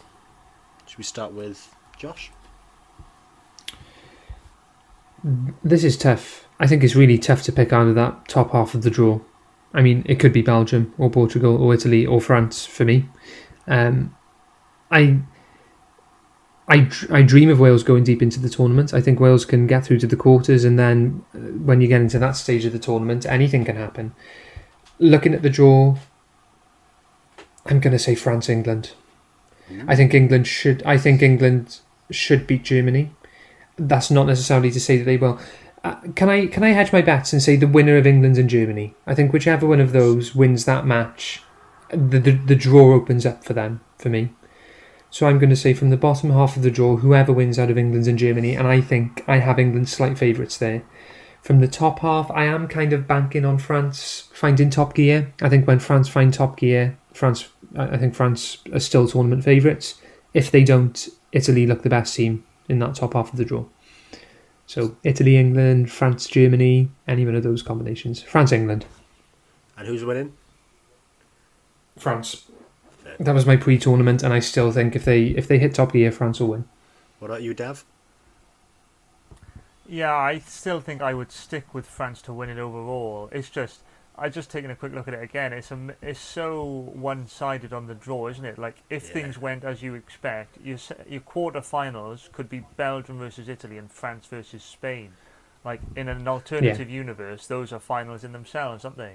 So I would say that from the bottom half of the draw, I'm going to back the Netherlands. I just like the way, I think I said in the last podcast, I think that they could go far as a little bit of a dark horse under the radar. So I'll stick with that because of the style of play, and they've been good going forward. But I'm going to stick with France overall because that's what I said at the beginning. But if you had a France-Italy semi, for example, well, I wouldn't be surprised if Italy did win that. But as we said, from the World Cup, France really kicked on from the knockouts onwards. So, yeah, I just think there's a lot of... After this round of 16, all the games, they just look like they're going to have a great... there's going to be some great ties. So, France, Netherlands, and I'm going to stick with France. Fair enough. What about you, Jack? I'm going to use the same logic that Josh used for the top side of the draw, Italy or France, but I'm going to go with France. And I am also going to use the same logic as Josh for the other side of the draw, but I am going to go with Germany instead of England. However, I would also like to add a caveat in that I think Wales will get knocked out in the semis by Germany. And in terms of a winner, I'm probably going to go Italy, I think. Italia. Yeah, I agree. There we are. So, sorry, Jack, Slade, to confirm, you're picking... So, similar thinking to me, but you're picking Italy from that top half of the draw. You said Italy or France, England or Germany. I've gone with Italy and Germany as opposed to you going with England and France. Yeah. And he thinks the Italians are going to win it all. On current form, there are much worse bets to make than that. And do you know what? This tells you how good the last 16 ties are. Not one of us mentioned Belgium. Not one of us mentioned Portugal. We've got some really, really good last 16. Imagine that, if you had said, we're going to do a podcast before the last 16 starts and we're going to predict our tournament winners, and Belgium don't even enter the conversation, or Portugal. To be fair, I feel like the thinking there is Belgium have to beat, assuming the favourites win every game, Belgium would have to beat Portugal, followed by Italy, followed by France, followed by probably Germany or England, or Netherlands. But then it's the same for Italy, that's isn't grim. it? They'd have to but they'd have to play Austria first. That's the nice bit. Yeah, you know what I mean? It true. is every single game is a final for Belgium now, and I don't think they have the attrition. That's very true. That's very true. When I agree there, Jack. When you look at route to the final or route to the trophy, Belgium it's Belgium or Portugal or Spain, because Spain are going to have to go. But then Spain have got Croatia first. But then. I agree. Belgium or Portugal. If you look at the other side, the Netherlands, in theory, could play the Czech Republic, followed by Wales, followed by the Ukraine, and get to the final. It's such an easy open route for them, in theory. It is a big contrast. Well, that's what I mean. The situation that England are in is remarkably similar to where they were in the World Cup 3 years ago. They had that slugfest of a last 16 tie against Colombia, which went to pens. And then had Sweden and demolished them 3-0 in the quarters, and actually had almost a little bit of a gimme quarter final, and then got knocked out of the semis. That's exactly where England or Germany are at now. England or whoever wins out of England or Germany again in Sweden or Ukraine in the quarters, which that's going to be the story of a generation if one of those loses a quarter to Ukraine. I think whoever wins out of England or Germany, you would expect in the semi. You'd be shocked if they weren't in the semi straight away. It's going to be good, isn't it? It's going to be exciting. Brilliant matches. Indeed. there we are. I think about that just about wraps us up, doesn't it? Absolutely. There we are. Well, Dav, Josh, thank you both again for joining us. Always a pleasure. No, thank you. Appreciate it. As always, this podcast, if you're listening on YouTube or Spotify, why not give us a follow or subscribe? Perhaps leave a comment if you're on YouTube. Perhaps let us know some of your predictions. As usual, we'll be on Anchor, Pocket Casts, Google Podcasts, Breaker, and all of the other ones that we usually say, if I've forgotten any. Keep an eye on the podcast, because we're going to be doing, obviously, when we get to the latter stages of the Euros, we'll be doing another podcast. There's also the Formula 1 coming up. We may even try and sneak a podcast in about the Lions as well. So lots of sport to be looking forward to. Ideal. Yes, absolutely. Jack, a pleasure as always, and we shall speak to you all soon.